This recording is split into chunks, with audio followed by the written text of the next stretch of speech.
Good evening.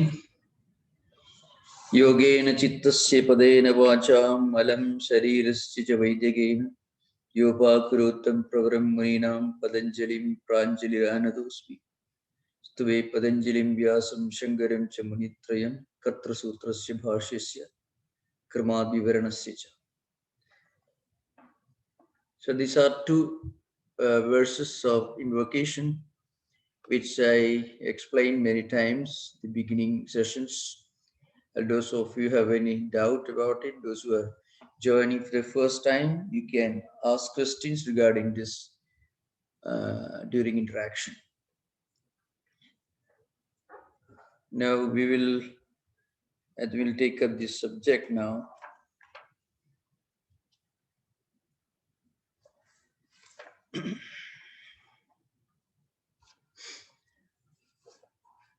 We have already completed this subject. I mean, this 15th sutra we have completed. As an introduction to the 16th one, we discussed this, what do you call Chaturvyuhas, means the quadrangle, four factors, four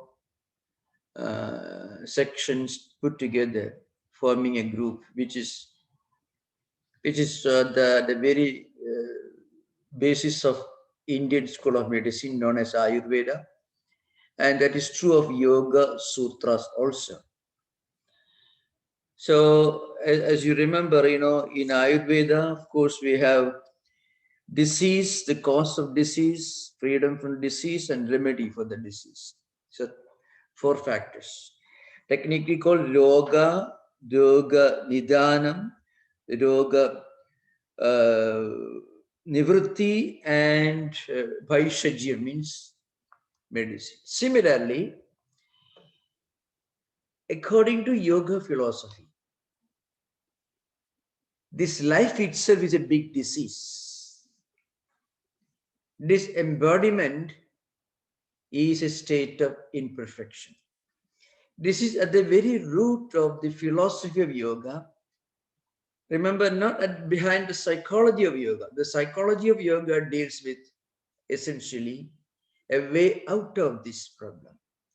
But the philosophy of yoga, which is again linked to the philosophy of Sankhya philosophy, it essentially underlines the principle that this life, as we find in our everyday experience, is not the most desirable status that we can attain. It is essentially inherently a state of imperfection. We will discuss this when we discuss the 18th sutra and also some of the coming sutras. We'll discuss this. So what constitutes the quadrangle? One is heya. So the word heya is used. There are some books published by Harvard or Intel series with some translations. You find heya paksha means from the standpoint of heya, something to be get rid of. That is the meaning of heya. Something to be cured, something to be remedied. That's the first element in the quadrangle of yoga. The second element is heya hetu, cause of this. So what is to be got rid of? Dukkha. Dukkha here means a state of imperfection. What is to be got rid of? That is dukkha. And then what is the cause of this dukkha? Association between Purusha and Prakriti.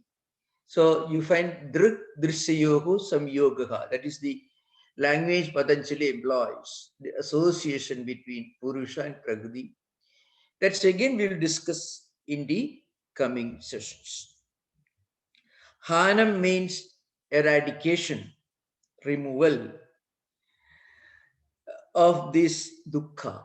So in other words, this state of embodiment should be got rid of. What it means is we must evolve further. That is the implication.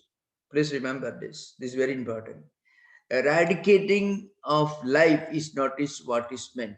Eradication of this state of imperfection. That's the meaning. How do we do that? By taking to yoga. Now, what does it mean to taking to yoga? Means you are trying to discover some higher possibilities in our life, in our existence, going beyond the physical, going beyond the material, and reaching the spiritual dimension of our life, our personality. So that is the implication of Hanam, mean eradication. Hanopaya means the means, method, the instruments, the tools, the means for eradication of this state of imperfection. How do we do that? By practicing this higher knowledge, this higher awareness. Viveka Khyati, that is the technical word used in the yoga vocabulary, which has got 7 stages in its evolution. So this is the essence of this. Now I shall try to explain the Sankhya philosophy, which I have already done a few times, but this time we have to do it more elaborately.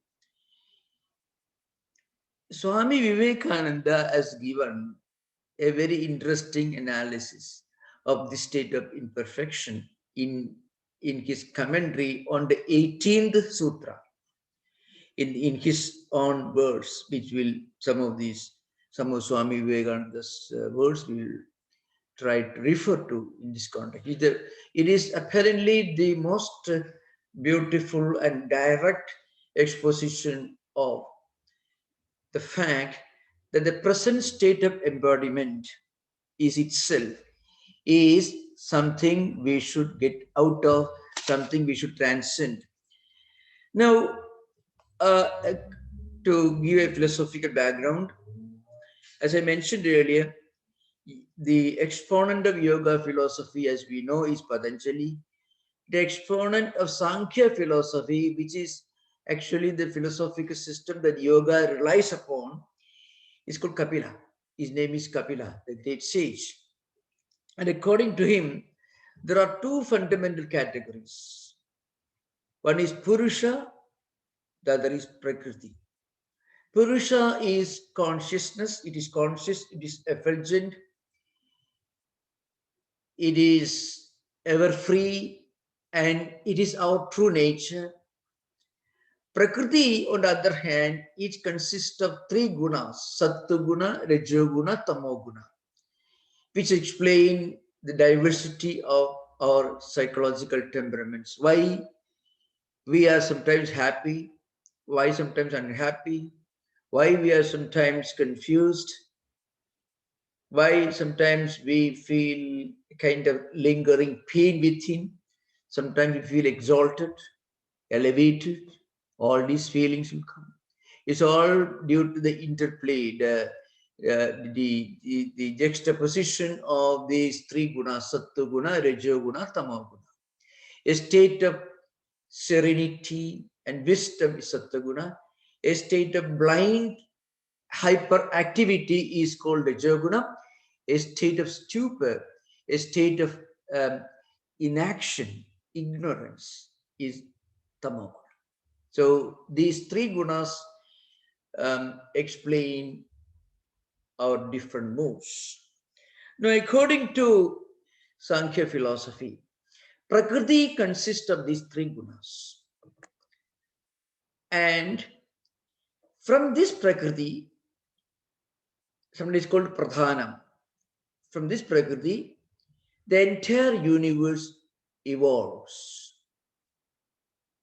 So our intelligence, our senses of perception, senses of action, the empirical universe, our mind, our intellect, all these are different evolutes of this Prakriti, which is essentially Jada, inert.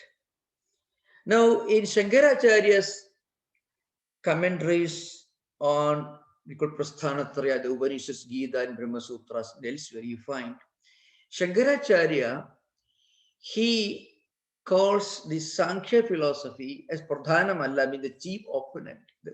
So what he says is, Sankhya philosophy is very profound because it tells you some wonderful truths about our state of mind, our feelings and emotions.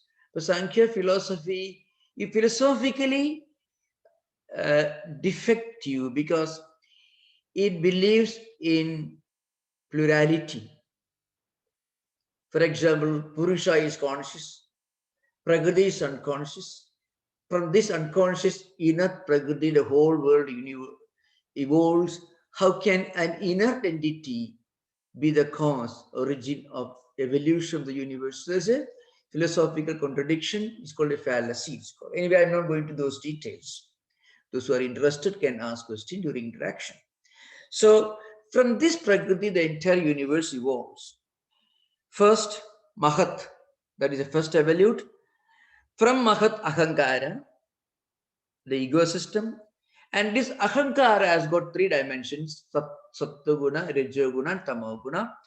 From Sattva-guna, these Jnanendriyas and Karmendriyas or mind all evolve. From Raja-guna, also some of the Indriyas evolve. From Tamo-guna, Pancha Tanmatras and Pancha Mahabhutas, which constitute the entire universe, evolves. The well-known verse in this Sankhya Karika is Mula Prakriti Avikriti Mahadadhyaha Prakriti Vigritaya Sapta Shodashagastu Vigaro Na Prakriti Na Vikriti Purushaka. So Purusha is neither Prakriti because it doesn't, it is not what you call an evolvent. Evolvent means the source of evolution. It is not evolved. It is not a product of evolution. The Purusha is or consciousness efforts. But Prakriti is the fundamental, the original source of evolution. Now, somehow, what happens, we have forgotten our true identity, our true personality, that we are Purusha. Instead, what we have done, we have made this tremendous blunder, the great blunder. It is kind of self-hypnotism, you may call it. So Vivekananda sometimes uses the word self-hypnotism. And he says we should de-hypnotize ourselves. Means we should try to get out of this state of hypnotism. Means we should become aware of our true identity.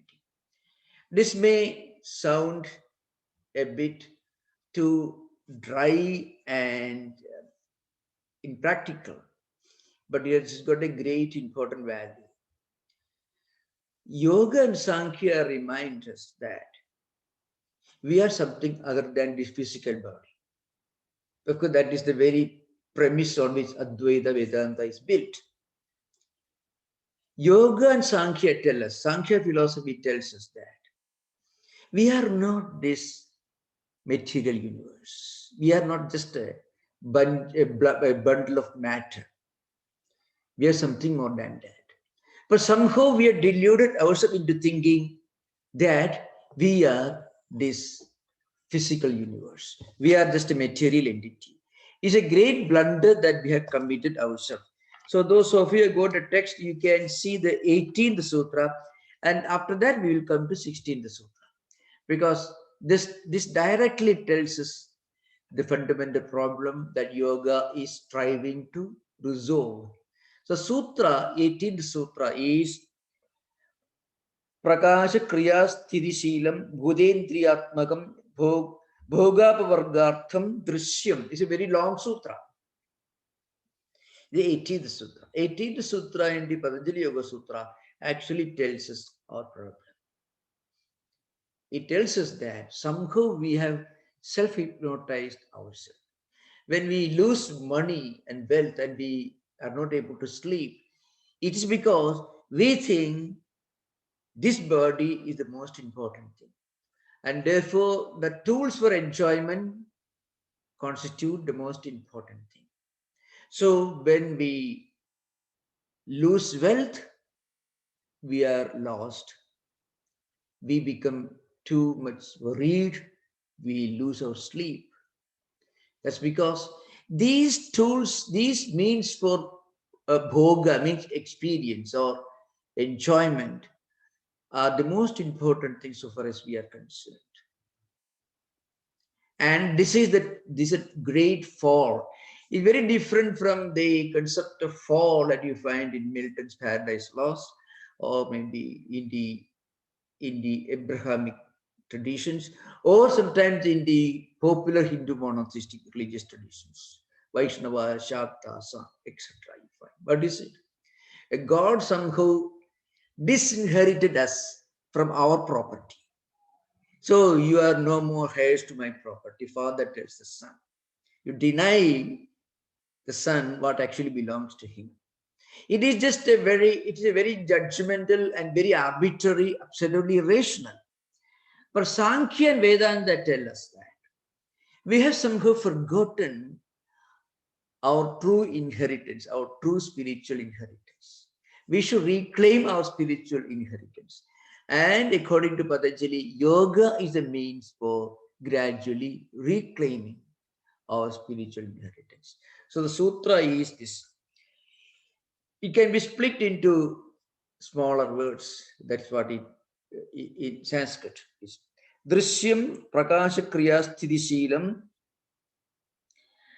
bhudendriyatmakam bhogapavargartham. This is the sutra. The drishyam, it comes at the end of the sutra, but if you put it in the prose order, logical prose order, drishyam should become at the beginning of the sutra.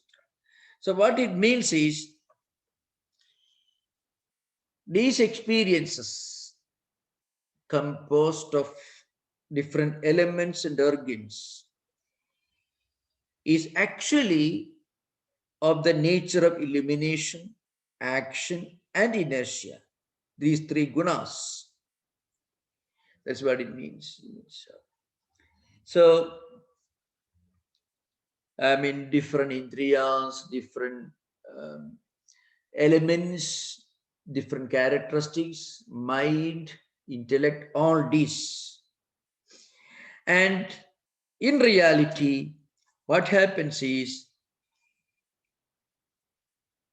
when we try to claim back our true identity, which is Purusha, then it is called Apavarga. Apavarga here means moksha or liberation.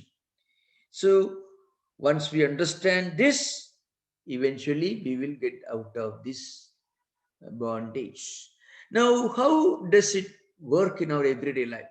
So Swami Vivekananda, more than 120, 30 years back, he has given arguably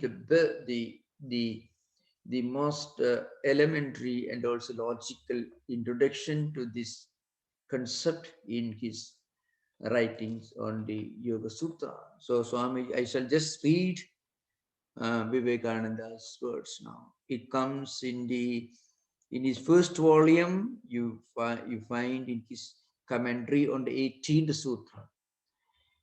So Swamiji says the Purusha has, as it were, forgotten its mighty godly nature. We are actually Purusha. We are actually the conscious reality, the effulgent reality. But somehow we have forgotten that. There is a story of the king of the gods. Indra once became a pig wallowing in the mire. Anyway, there's a story. Swamiji actually is taking a story from the Puranas and mythological literature, just to give an idea of how and what it looks like. So it says, Indra is the name of the chief of angels. So gods, small letter gods, roughly are equivalent to angels as understood in the Christian um, theological tradition, like the great angels inhabiting heavens, celestial beings who are good natured, who are helping human beings, who are embodiment of Sattva. So Indra is the chief of that. It's a big position actually. Now what happens now? Then then what happens?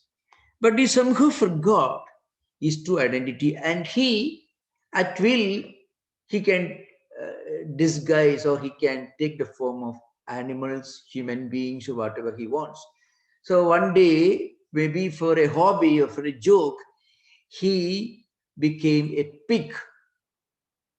That's a story. And then what happens? And it uh, it went to um, a mire, and wallowing in the mire, he had his family. The pig had his own sheep, children, and so on. He thought it's a very wonderful place to live, a very wonderful experience. But then the gods, the angels became worried because Indra is the chief of these angels. So they wanted to remind this big pig, telling, you are not really pig, you are actually Indra.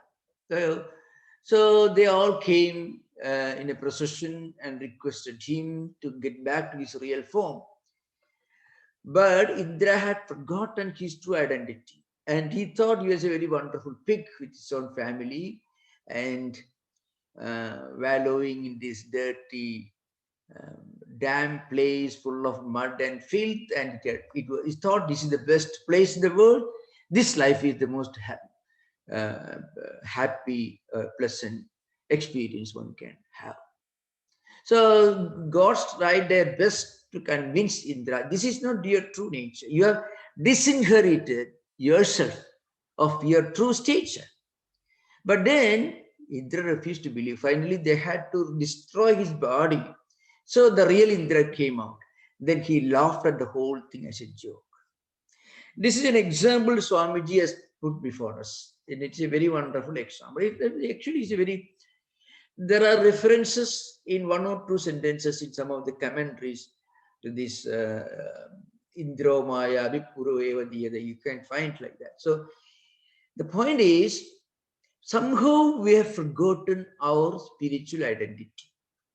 And we have deluded ourselves into thinking that we are these embodiments, we are nothing other than this 150 pound, maybe 5 feet 9 inches human structure, which has a wonderful time in this world, and it depends upon money, wealth, everything. And if anything happens, immediately everything collapses because we have disinherited ourselves.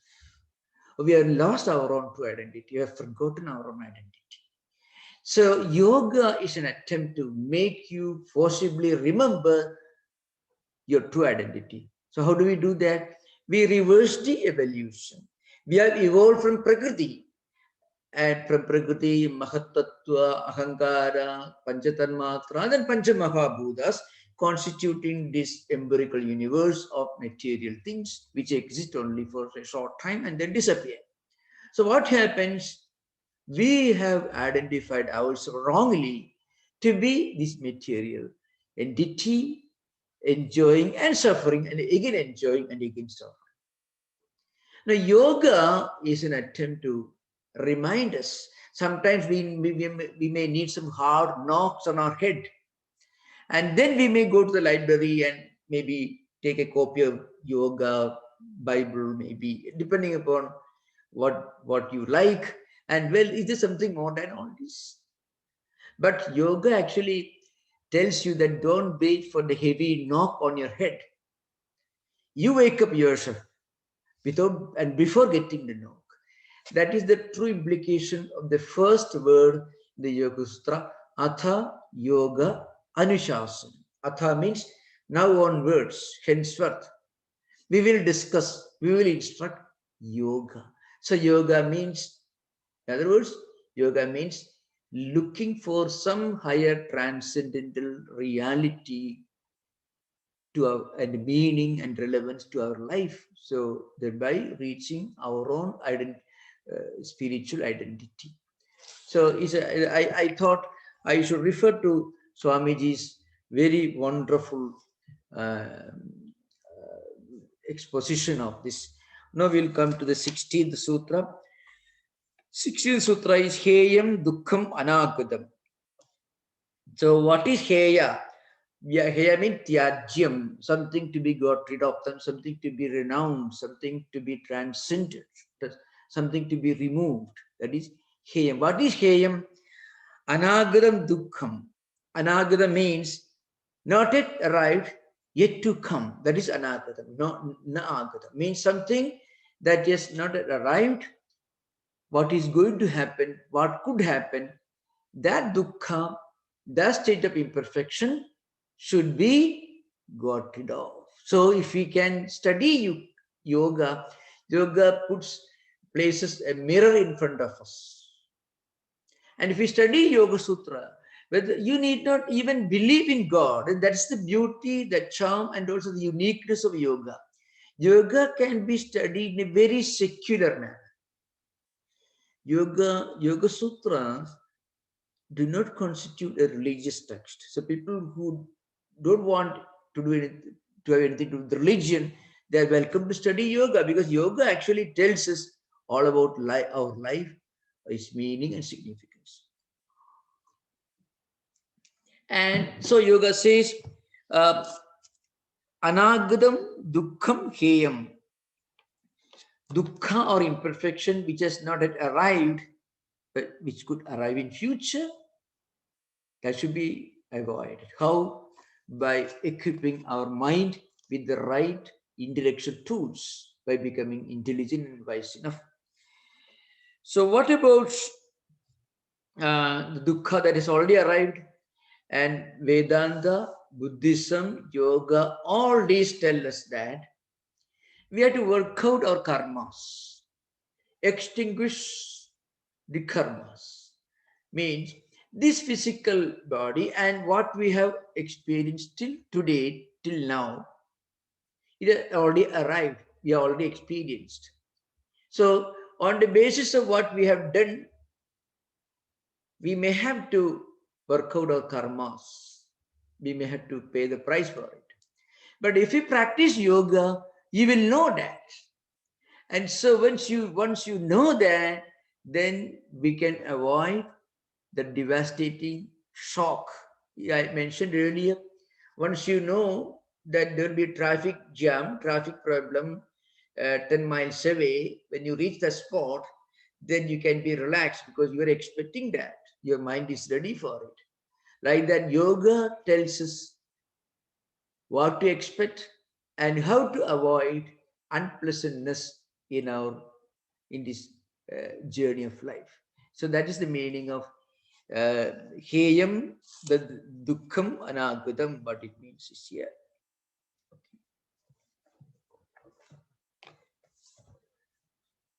Perhaps we can read longer in this. Of course,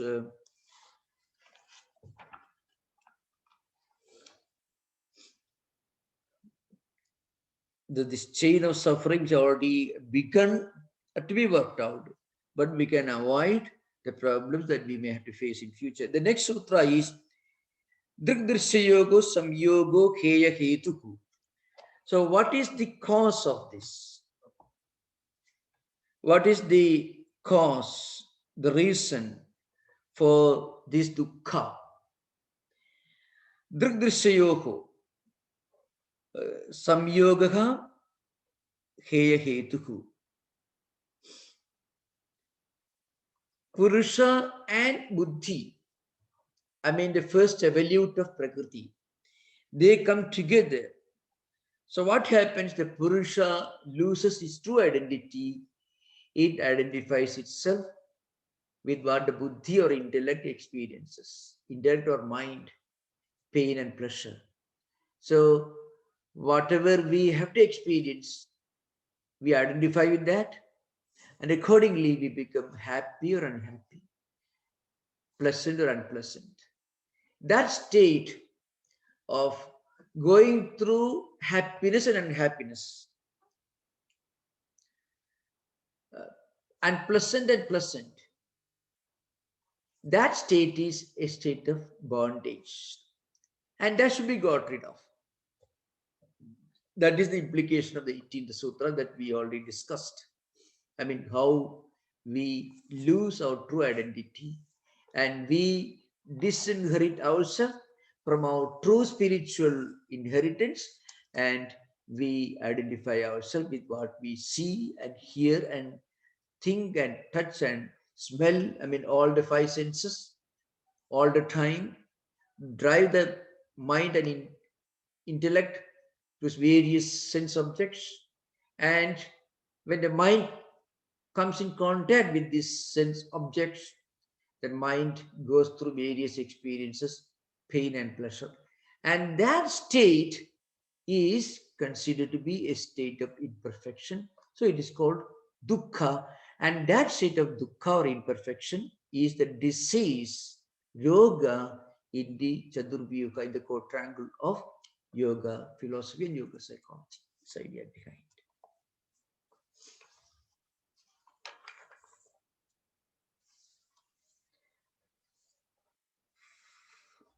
There, of course, there is a, according to Vyasa, the commentator Vyasa gives an example. I may, two words are here. Drashtu drishyayoho. So drashta is the word. Drashta means the experiencer, the perceiver, the subject, the witness. That's the drashta. That is Purusha. That is our true identity. Drishya constitutes these values. Whatever we experience is drishya. Drishya literally means what is seen.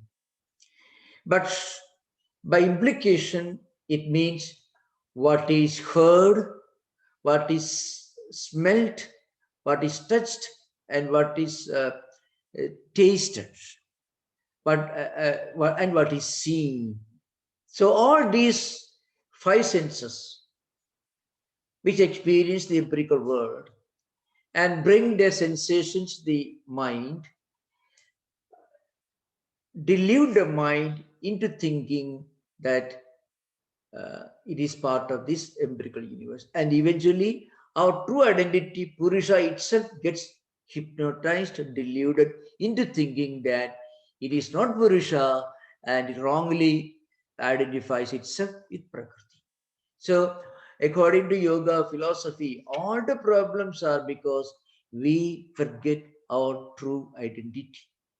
Once we remember our true identity, we will be able to experience, and we'll be able to correctly understand and interpret what we experience in the empirical universe. We may have to go through unpleasant and pleasant experiences. The point is, our firm conviction and our own true identity that we are the Purusha will help us to look at this empirical universe and experiences coming from the empirical universe as part of the game of life. So we will be able to see them and experience them without being affected by them. That's called witness. So remember, when you read Swamiji's complete work, sometimes you have to remember, you may find Swamiji equates Purusha with Atman.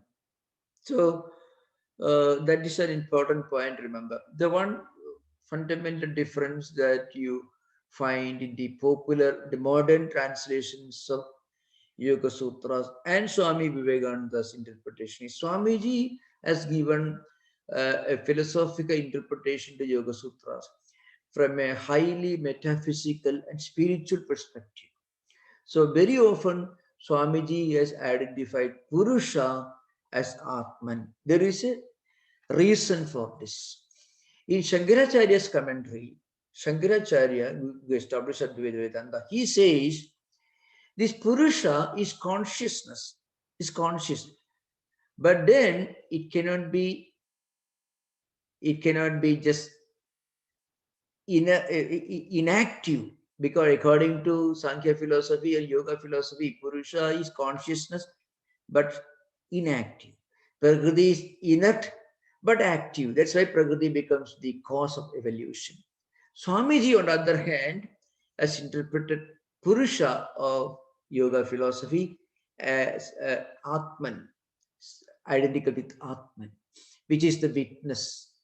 When we, according to Vedanta, also when we identify ourselves as something that goes beyond the body, mind, and intellect, when we assert our true identity that we are Atman, then we will be able to live in this world. You may have to face problems, but you know that problems are part of this imperfect world. Because basically the word itself is dukkha. Dukkha means incomplete or imperfect. It is a mixture of good, bad, and good, bad coming one after another. That is Sattva-guna, Rajoguna, Tamoguna. And you are the real Atman, the witness, the Purusha. And once you realize this, you will be able to live in this world. You will be able to witness and see everything around you. And at the same time, you'll be able to detach yourself from all this. So you won't worry about it. That ability to detach ourselves by asserting our true spiritual identity, that is the real purpose of yoga. So Swamiji has given a very philosophical interpretation from a spiritual perspective. So those who read Sankhya Yoga Sutra translations elsewhere will be puzzled because really speaking, Yoga Sutras by themselves do not have a very strong metaphysical foundation. Its conclusion is a bit shaky, but its analysis is absolutely wonderful. So Vedanta has taken the yoga analysis of mind and universe completely, but Vedanta doesn't accept its conclusion, because the conclusion according to yoga is these two, Purusha and Prakriti, remain eternally distinct and different from each other. They are two fundamental categories. That's what Vyasa says. Buddhi vrutteke samvedanasya pratibimba pratidhvanivat ayam prayoga. That's a very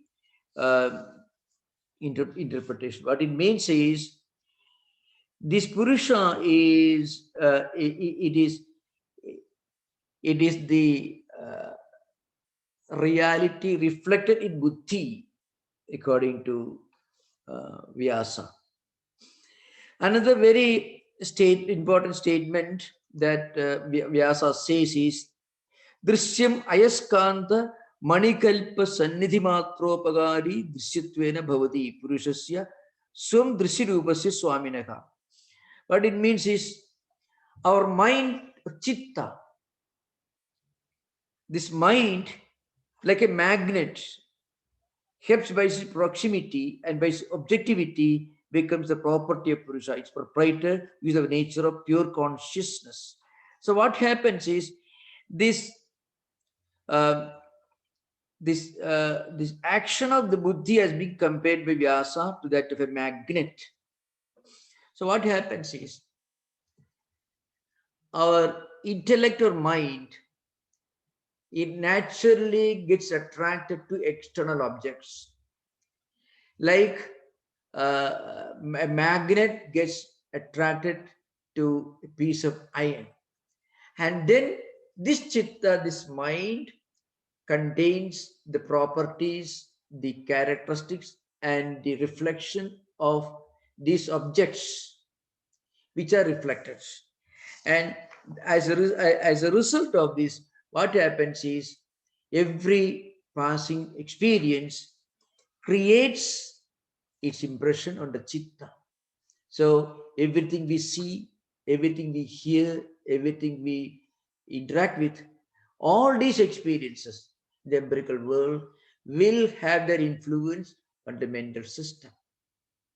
And as a result of this, we keep on ourselves identifying with every passing experience. So this happening, as a result of this, what happens, we remain in a state of deep spiritual sleep, a stupor, because we have forgotten our true identity, which is Purusha. This is sometimes commentators called the Anadi Maya Supto Yadha Jiva Prabhuddhide Ajam Anidram Aswapnam Advaidam Buddhide Tatha. It's a Kamanduke Karya. What it means is we remain in a state of long sleep because we are deluded by every passing experiences at the mental level. So we have forgotten our true identity. And once we regain our true identity that we are the Purusha, then this dukkha, this state of imperfection will vanish.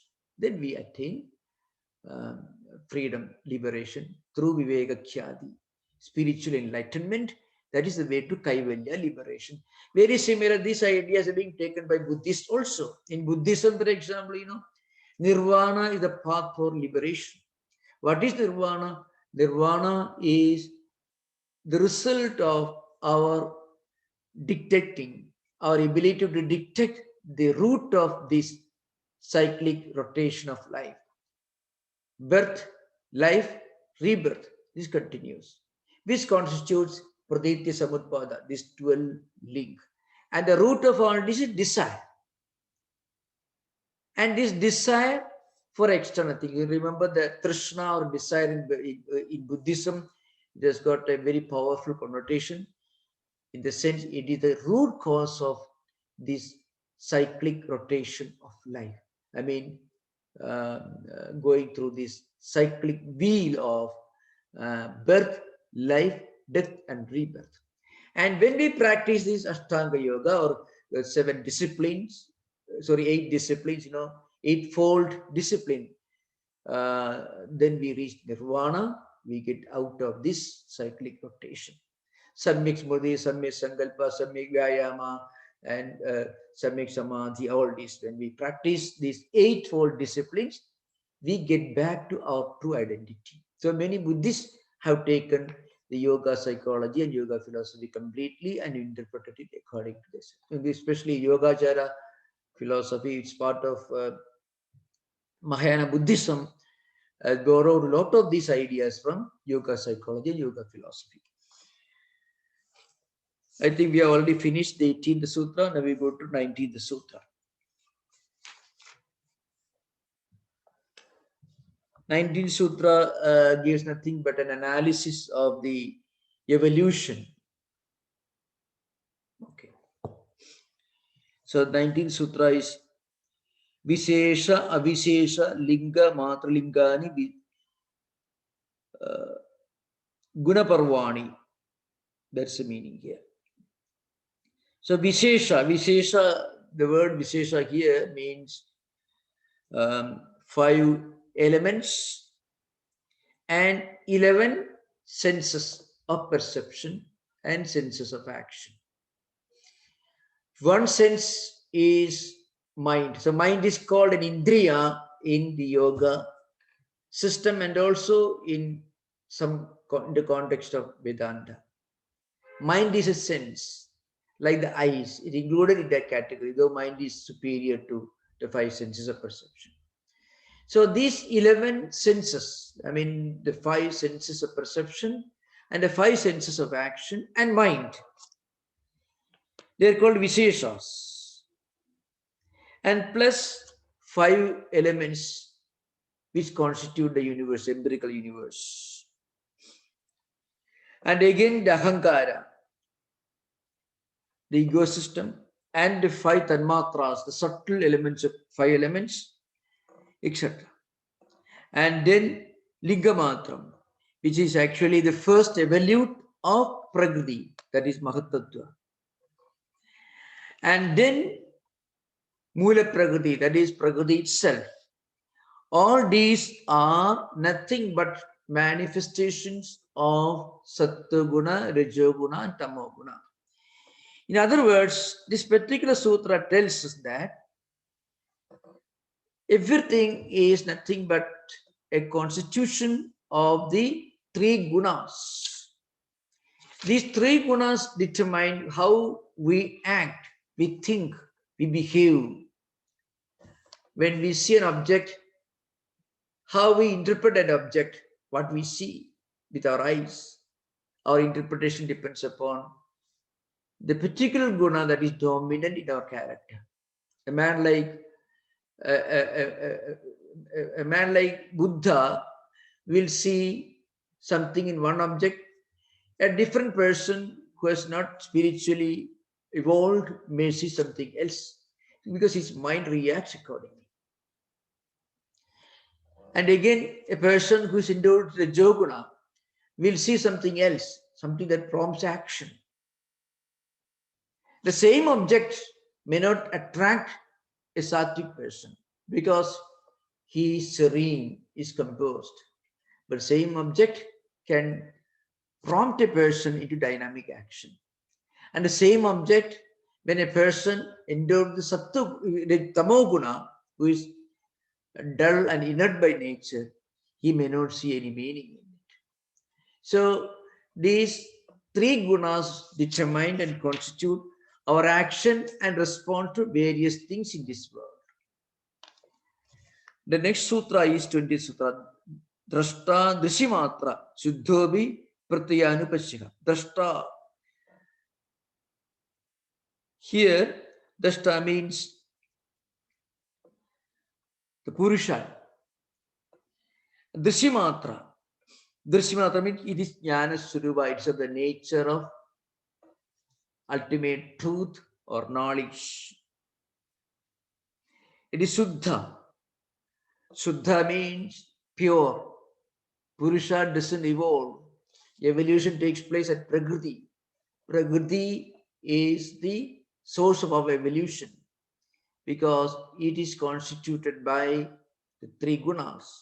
And these three gunas, due to the interchange and interplay, they cause the evolution of everything all the way from cosmic intelligence. It's called Mahatattvam or Buddhi in yoga system, all the way to the 5 elements. So yoga is nothing but an attempt to slowly de-identify ourselves with the 5 elements. When we see the empirical universe, when we interact with them, if we can witness them, see them without being affected by them, without being influenced by them, then what happens? We are evolved and we are slowly going beyond the 5 elements. Again, when we are able to de-identify, detach ourselves from something that attracts our mind, then we are evolving beyond mind. And again, at a higher stage, when we are able to detach ourselves from what our buddhi brings in, then we are evolving further beyond buddhi and we reach prakriti. At that stage, we identify ourselves with Purusha when we detach ourselves from prakriti. So it is called Pradiprasava or reverse evolution. So the purpose of yoga is to evolve further, not a physical level. There is no scope for further evolution to physical level, but there is a lot of scope for evolving at the level of culture, values, and spirituality. That is the shortest, the simplest way of explaining the purpose of yoga. I mean, to evolve backward. Evolving backward means ascending. By evolution, we have come down to the lowest level, the rock bottom of 5 elements. Now we have to reverse this evolution. It may be called, counter evolution or reverse evolution.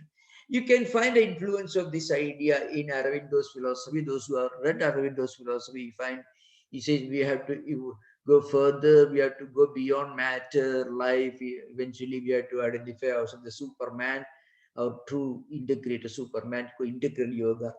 It is nothing but interpretation of some of these teachings from a different perspective. But one point is yoga tells us one important truth. It is possible for us to evolve even from where we stand now. Every person has the potential to evolve.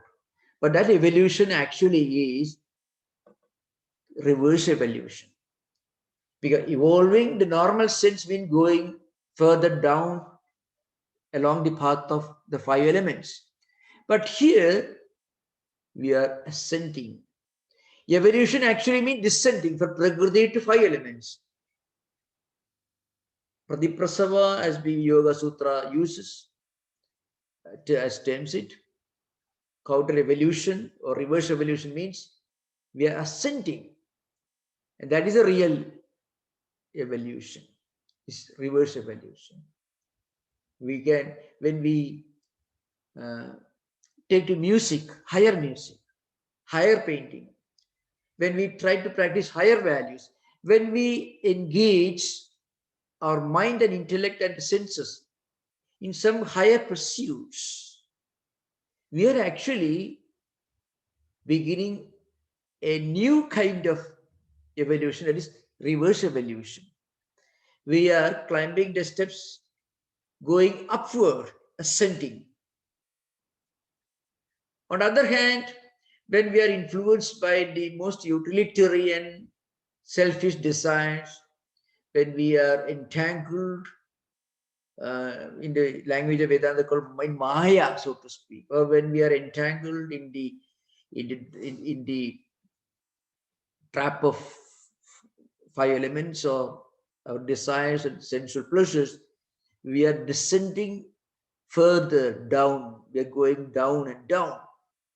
But when we detach ourselves from all these by employing our time, energy, and abilities and interest in some higher pursuits, we are slowly beginning to counter evolve, means ascending, going beyond all this.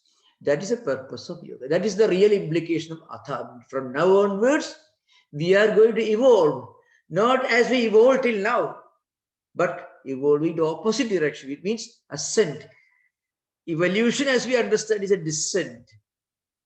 Evolution in yoga means counter evolution, means ascent, going beyond the senses, going beyond the 5 subtle elements and mantras, going beyond egoism, beyond the cosmic intelligence, up to Prakriti, the source of evolution. And then we detach ourselves from Prakriti. We identify ourselves with Purusha, the consciousness. It's called the ascent. That's what you find in some ways in the Aurobindo's philosophy. Of course, slightly put in different language. Thank you. Now we have interaction. It's open to you. Most welcome. Yeah. Hari Om, Swamiji. Yeah. Swamiji, I have 2 questions. The first question is this. So you were talking about this small fable where Indra forgets his true identity and goes and lives as a pig. And when all the devas come and ask him, he says he's very happy as a pig, right? So at some level, all of us, what we are searching for is Ananda. And how does one know that someone, so when someone is feeling happy, how does one know that they are not truly in true happiness and are actually looking for identifying something else? Very, very, thank you. I shall answer this question, very important question and very, very focused question. The point is, there are 2 types of enjoyment. One kind of enjoyment is like the one side of a coin. The other side of the coin is misery. That's true with regard to most of what we experience, empirical enjoyments. So, in other words, this kind of enjoyment, worldly enjoyments, is not Ananda. The word Ananda has got a definite, well-defined meaning in Vedanta and, of course, elsewhere. This is only, it is only Sukham as we understand. Sukham, Sanskrit word, not Ananda. It is only a temporary absence of misery. Because every feeling, every experience of enjoyment in the empirical world is only a temporary postponement or absence of misery. Because after this is over, even when your enjoyment goes down, you feel unhappy because you want more enjoyment. And even when you are status quo, then also you'll be unhappy because you want more. And frequently, you won't be able to experience the same success, same enjoyment throughout continuously as an unbroken series. So, perpetual and lasting and continuous enjoyment is impossible in the empirical world. So that is one kind of sukham, as we call enjoyment or happiness, the empirical sense. There is another kind of, it may be called blissfulness. It is not the absence of misery. It is bliss, it is enjoyment itself. It's like a coin with only one side, which is inconceivable, the empirical world. Now, that you can get only uh, through identifying with something transcendental, something higher. Because when you have reached that level of ananda, which is the real meaning of ananda, then you'll be able to look upon both happiness and misery as the same. Because when you are miserable, you know it's not going to continue for too long. When you are very happy, you know it's not going to continue for too long. So you won't be lost in happiness when you're happy, and you won't be shattered by the misery, because you know that it's going to change. It's not going to remain the same. So, and sukham atindigam yattat buddhigrahim atindriyam in the Gita, Lord Krishna says, this transcendental happiness, it is blissfulness. That is atindigam sukham. It is an unbroken, a continuous, a lasting feeling of inner contentment. That's the real meaning of inner contentment. It is a spiritual quality. It can be acquired only by spiritual practices or by identifying also with a spiritual goal, a spiritual ideal. That's the first question. Second question, please continue. Yeah. Thank you, Swamiji. Second question is this. In the end, you were talking about when we are able to de-identify from what attracts the mind, we are evolving beyond the mind. Yeah. Similarly, when we detach ourselves from what the buddhi brings us, we are evolving to prakriti. And then finally, you said when we detach ourselves from prakriti, that's when we get towards purusha. So I'm finding it difficult to visualize how it would be when someone is moving from this phase where they're attaching themselves to buddhi to prakriti. I can understand detaching from the mind to the buddhi, but what does detaching from the buddhi to just attaching with prakriti or identifying with prakriti mean? Yeah, actually, buddhi or mahattattvam, as is used in the Sankhya system, it is the cosmic intelligence. It's the first evolute. It's a mahadadhya, I mean the first evolute of prakriti. First evolute. And from mahattattvam, this ahankara and mind all is coming. Now, going beyond buddhi, here it's not intellect as we understand it. Anything that we pursue or any instrument by which we pursue or identify, it is the cosmic intelligence. That is meant here. Mahattattvam it is called, or Mahat it is called. Now, once it of course, it is higher than mind, higher than ahankara, but still it causes you to come further down. Once you reach the Mahat level in your evolution, at the next stage, you will certainly reach the Ahankara level, and then eventually mind, senses, tanmatras, and Panchamahabhutas, 5 elements. So, unless you are able to go beyond Mahatattvam, you won't be able to reach the source of evolution, Prakriti. And before reaching there, you won't understand that you made a mistake when you forgot that you are Purusha. When you forgot you are Purusha and you wrongly associated, you wrongly identify yourself with Prakriti, that mistake one will not be able to recognize unless you reach that level. It is a matter of spiritual evolution. Now remember, don't try to analyze this as we analyze a mathematical equation or something. It is essentially a matter of human experience. When a person identifies himself with empirical things, is always worried, exhausted, anxious, happy now and miserable next moment. Again happy. So all these problems are because we identify ourselves with these fleeting, changing experiences. As we become even mentally, intellectually mature, more as we attain maturity, and then as we go further beyond, then you find you are able to laugh at the way you missed all all these insignificant things and lost your sleep when you lost them.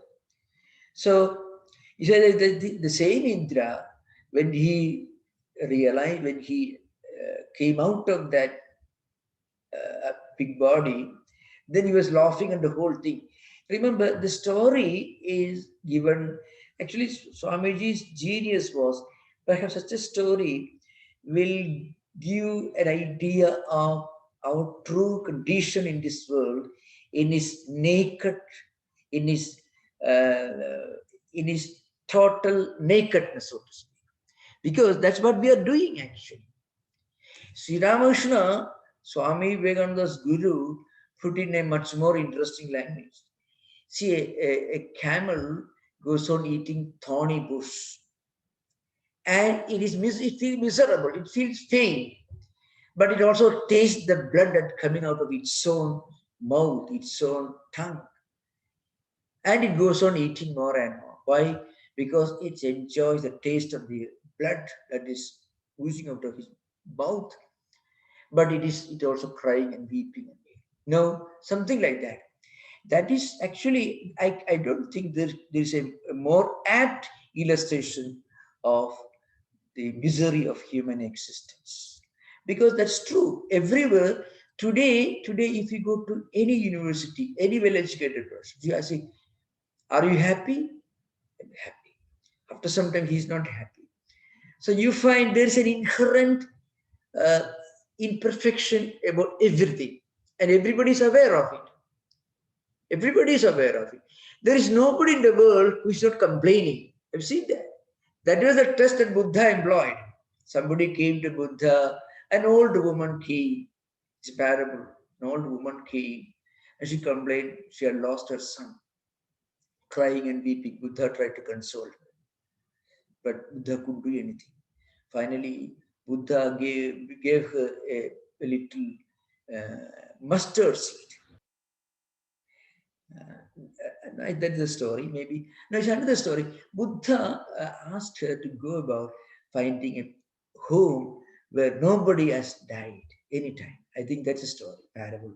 Buddha told this lady, you please go about and find out one home where nobody has died anytime. And she came back after a long time.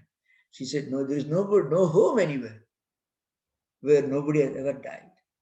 So do you think everyone has experienced this? Yes. Then she was completely consoled. Like that, in reality, dukkha, dukkha is not misery in that sense. A feeling of incompleteness, a lingering feeling of incompleteness. But we should remember, we already discussed in the 15th Sutra, this higher feeling of imperfection is a luxury, a special luxury reserved for mature people, evolved people. That's why parinama tapasamskara rehi guna vishesha cha dukkhameva sarvam vivekinaha. For whom does this world feel incomplete? Vivekinaha. Viveka means those who are highly evolved. Those who are highly evolved, those who are, that's why Vyasa says, yoginam eva krishna. The parinama dukkha nama, this parinama dukkha, this kind of inherent imperfection with the world and all its worldly enjoyments and sufferings, all that we normally call worldly enjoyments, it's a source of misery, not for everyone. The pig was very happy. Pig had to come out of its body to understand that the life of a pig is not something very wonderful. When the pig was a pig, he thought it's the best thing that he can have. That's what Swamiji says. Similarly, those who are not highly evolved, for them, this world is wonderful. It only means they have to take maybe a few thousands of life cycles to understand, well, there is something imperfect in this. So it is a symptom of spiritual and intellectual maturity. Remember, this is very, very, very, very, this is very important principle. It's not misery for everyone. It's a misery for those who are highly evolved. That's an important point. Yeah. Thank you, Swamiji. Pranam Maharaj. According to Sankhya and Yoga, the Prakriti evolves into Buddhi and then Ahankara and then three gunas.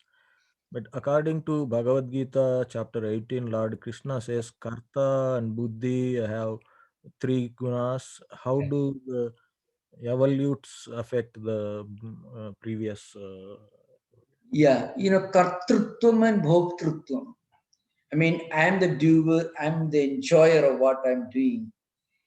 All these happen, all these feelings come to us when we are not reached the highest spiritual realization.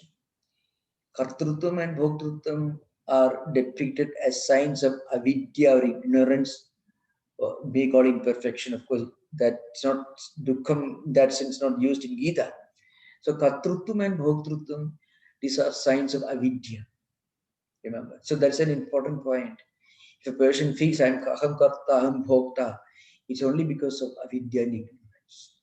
Those who have those who have reached spiritual realization, for them, karmanya karmaya pasye, akarmani cha karmaya, sabuddhiman manusheshu, sayukta krishna karma. So sabuddhiman manusheshu, sayukta krishna karma. So Krishna uses sabuddhiman, he is the really spiritually intelligent man. Krishna karma means he is doing everything. Yukta means yogi. See, a yogi is a wise person and is the one who does everything. Who? The one who sees inaction in action and who sees action in inaction. So the highest version, he may be busy 24 hours of the day, 7 days a week. Still he thinks, I am Atman. Only my senses are working. My karmendriyas and jnanendriyas mind are working. But I am the Atman that goes beyond all this. Because that, and so whatever, I'm doing, but actually I'm not doing anything. So he'll be able to see inaction even when he's always busy. He's able to see action when he's not doing anything, because the idea of action and inaction are interrelated. You cannot say you are not doing anything when the very idea of action is absent. So those who are buddhiman, yukta, krishna karma. Buddhiman means the spiritually wise person. Yukta means yogi, the spiritually enlightened person. He is doing everything. Still, he doesn't identify himself with anything. He says, my indriyas are engaged in these actions. I'm something different. This kind of detachment, that is natural for Sthita Prajnas, it's natural for the highest karma yogis, also jnanis. This I get. Sorry, Maharaj, I did not phrase the question clearly. The buddhi is described as three types of buddhi: sattvika buddhi, rajasic buddhi, and tamasic buddhi. Yeah. Buddhi is the cause for the gunas. How do these gunas affect the buddhi? Buddhi is not the cause for gunas. The Buddhi, evolution in the sequence. remember, these three gunas constitute the operational dimension, the functional nature of Prakriti. Prakriti evolves because Prakriti is constituted by these three gunas. Evolution takes the path of domination of one of the other of the three gunas. Everything in this world is constituted by the intermixture of these gunas. So Prakriti is Prakriti is actually constituted by these three gunas. And from Prakriti, Buddhi evolves. But remember that Mahattatvam Buddhi, as depicted in the Sankhya philosophy, as the first evolute of Prakriti, is different from what we normally understand intellect in Vedanta. So remember, the word Buddhi has got one important definite meaning in the Sankhya system. it has got a different meaning in Vedanta system. In Vedanta, buddhi is the nischayatmika antakarana vritti buddhi. It is a decision-making faculty. It is buddhi. But in Sankhya, buddhi is as an evolute. Its function, of course, it has got a functional dimension also. It also works as intellect, no doubt about it. But at the first evolute, Mahattatvam buddhi, the cosmic intelligence. It is not the intelligence of a person. In the Gita, Lord Krishna says, our buddhi, our mind, our actions, our feelings, all these reflect the three gunas one way or other. So that is the meaning in which Vedanta interprets buddhi and three gunas. This should be understood. These are two different systems of philosophy. In the Sankhya system, the word, there's a yoga system. Chittam, buddhi, all these have got a very specified, well-defined implication. That is not the implication in which the word buddhi is used in the Gita. In the Gita, buddhi is used in the sense of decision-making faculty. And that is nischayatmika antakarana vritti buddhi. That's sankalpa vikalpatmika antakarana vritti mana. These kind of distinctions are not found in the yoga system. Yeah, this is understood. This one. So another interesting, I tell you, mind in Sankhya system is one of the evolutes of ahankaras. But buddhi in the Sankhya system is higher than ahankara. It is the first evolute. From mahattatvam buddhi, ahankara comes. And from sattvika ahankara, mind comes. Rajasya ahankara, indriyas come, and so on. So remember the meaning of buddhi in the Sankhya system, yoga system is different from what it implies in the Vedanta system. So one should study the bhashyas properly to understand what that particular term implies in the Gita system. The nischayatmika antakarana vritti buddhi. This is Shankaracharya's definition. It is accepted in Vedanta Sara and Vedanta Paribhasha elsewhere. Okay. Thank you, Maharaj.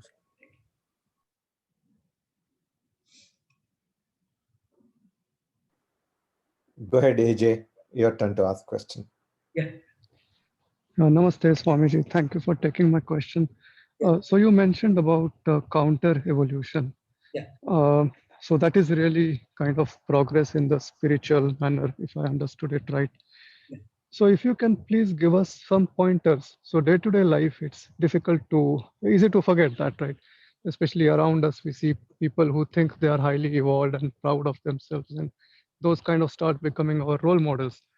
So maybe, during the day, end of the day, what should we look for to ensure that we are kind of keeping in mind the counter evolution and some of the things we practice that will help us move towards counter evolution? Yeah. Okay, I will show you. Now, in the first sutra of Sadhanapada, that is Tapaswadhyaya Ishara Pranidhananani Kriya Yoga, the first sutra of Sadhanapada. Now, the Kriya Yoga is the beginning, is the first step, is a door, the entrance to this counter evolution. Because that's how we enter the path of yoga. Karma yoga, jnana yoga, bhakti yoga, or feeding our mind with spiritual food, resigning to God. Any of these disciplines can slowly help us to detach ourselves from the world of empirical worldly enjoyments and detach ourselves from all this. And that's how we begin. To give an example, if you listen to the previous lectures, you understand, especially the lectures on Kriya Yoga, which I elaborated in great detail during the early sessions. So, for example, the first thing, for a normal person, let's say 21st century, living in the Bay Area, how do we step into yoga? How do we practice? I want to start this counter evolution. What should we do? Doing something good, something noble, physically, intellectually, verbally. If a person cannot take interest in spiritual subjects, do some physical activity. If possible, one can also practice these spiritual disciplines. That's what happens, these, any spiritual, any activity without a selfish motive, it's called karma yoga, or any kind of spiritual disciplines will generate spiritual energy. Physical energy can be converted into spiritual energy. Suppose there is a muscular man, not endowed with much brain, but a strong person physically, can do a lot of physical work. Suppose there is a temple or a church or any kind of maybe place where people, and suppose the place is dirty, if you go and clean up that place, actually you find after a few days you find a lot of inner joy. Oh, I have done something. You find people talking about. I have seen this happening here, devotees who come to Vedanta Society for all kinds of volunteer work. You know why they come? They are highly endowed people, highly educated professionals, CEOs, bank presidents, doctors, lawyers, lawyers, all of them come. You know why they do? Because by engaging in this kind of activities, for which they get nothing, absolutely nothing, they have to spend their time and energy. You know why they do all this? They do it because their actions, for which they get nothing, but those actions are meant for the good of others. Those actions generate spiritual energy. And when spiritual energy is generated in our mind, how we feel about it? We feel a kind of inner contentment, kind of inner perfection, inner completeness. Oh, I've done something worthwhile. People, rich people, very stingy people who won't help anyone, and those who are suffering from lots of health problems, made trillions of dollars, billions of dollars, but can't get 4 hours sleep. That man one day issues a check, let us say, to help somebody, some people in far off countries and continents suffering from natural calamities or something. That night, you know why he does it? He feels a little relaxation. That's the only word, very, very ordinary word. In fact, that is the most elementary word that can use. The man feels, oh, little happy, relaxation. So he does it. And he goes to sleep. He sleeps better that day. Why? But nobody knows that, but he has done it. Because any such noble activity, the subjective level, produces a spiritual wealth. And when this spiritual energy is generated, we can feel it. How do we feel it?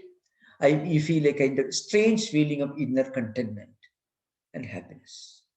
And it is something very precious. You can't buy it in the markets. You may be the richest man in the world, but you be living the most miserable life if you don't have this. So anyone can do any day, any moment, any kind of noble activity. Physical activity, verbal activity, intellectual activity, anything. Actually, why I'm giving the Yoga Sutra lectures? I get nothing. I have to give so many lectures every day. Because by doing this, I get a great joy. Whether you are benefited or not, for you to decide. But the fact is, I am very happy about it. I don't know why. And many people, thankfully, many people are happy about it. They're very grateful. And that's enough. That's a great thing. To be very frank with you, if you look at the lives of great men and great women, they are the happiest. Not physically. They also have go through BP, blood pressure, all these problems. They also have, because the body is imperfect. But still, even with all these, they do great things. You can look at the face of Stephen Hawking. Nothing very wonderful, physically speaking. But this great man, he spent his lifetime giving, writing articles, of course, with the help of somebody else, his own people, families. But so you find many great examples all over the world. You find. So if you do something noble, good, and great, that is of some help to others, whether they are helped or not, you are benefited. So that is the greatness of it. So anyone can step into yoga. Yoga here means not standing on your head. Yoga actually means standing on your feet in a spiritual sense. That's what yoga really implies. Because it helps us to generate spiritual energy, and that helps us to live a confident, a really joyful life. It's not the fleeting joys of the world, a really blessed life. That is what yoga is trying. So when you step into that, actually you are beginning your ascent, and you feel this ascent when you feel, in Sanskrit we call kridakrityata kritartha, means where I have done something worthwhile. That feeling, that contentment. Okay, thank you. Thank you so much. Go ahead, Jatin. Ask your question.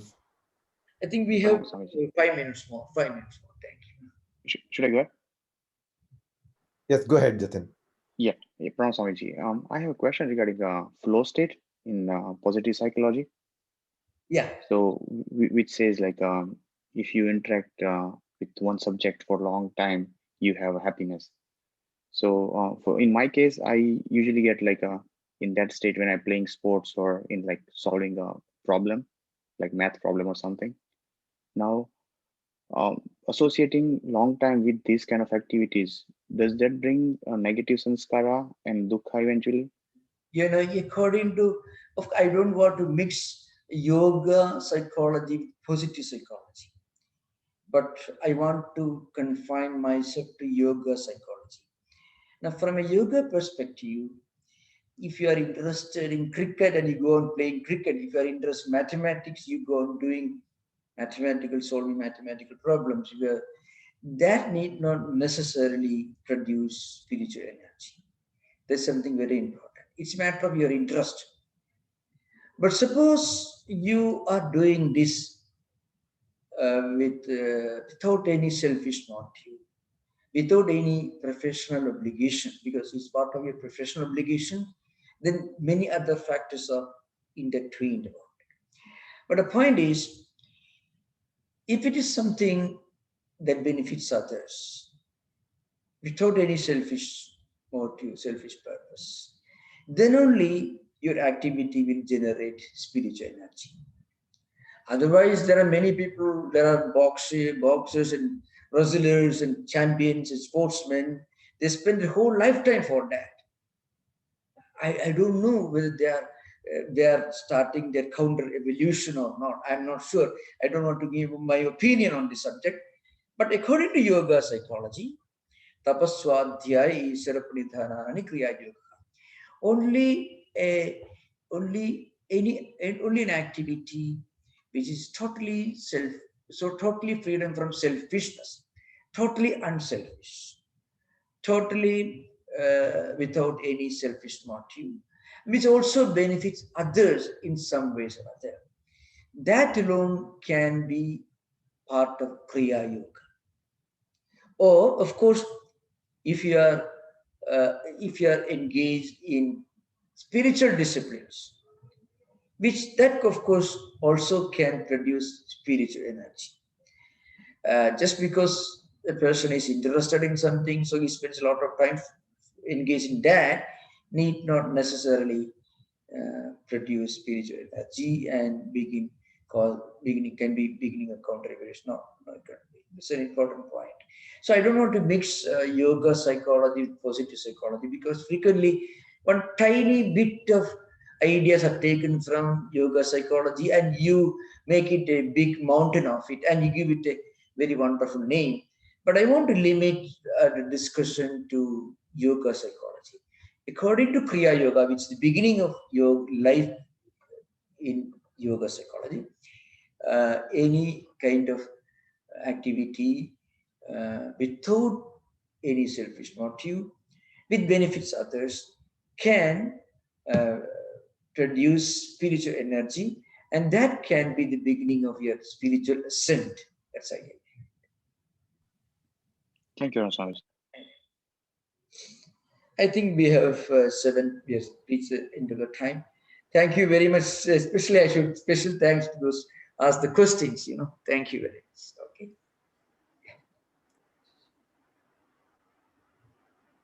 Okay. We should conclude. Anyone? Maybe one more question. I'm ready to take if you have. One question, Maharaj. I had a question. Very simple. So we talked about Purusha and Prakriti. My question is it a collective consciousness or individual consciousness? Are they different? Yeah. Okay. Because, now, yeah. Yoga psychology, yoga system, yoga philosophy has taken its foundation, its basic tenets from Sankhya system. It's a pluralistic system. There are as many Purushas. They believe in the Aneka Purushavada, right? So each individual jiva is its own destiny, not one Purusha. So each jiva has descended along this path of evolution and reached the 5 elements, and each jiva has to start his journey upward, reaching the final goal of total identification Purusha. You can continue this discussion next session. Most welcome. Thank you. Okay, Maharaj. Thank you. You can close. Om Shanti Shanti Shanti Harihi Om Tat Sat. Sri Rama Krishna Arpanamastu.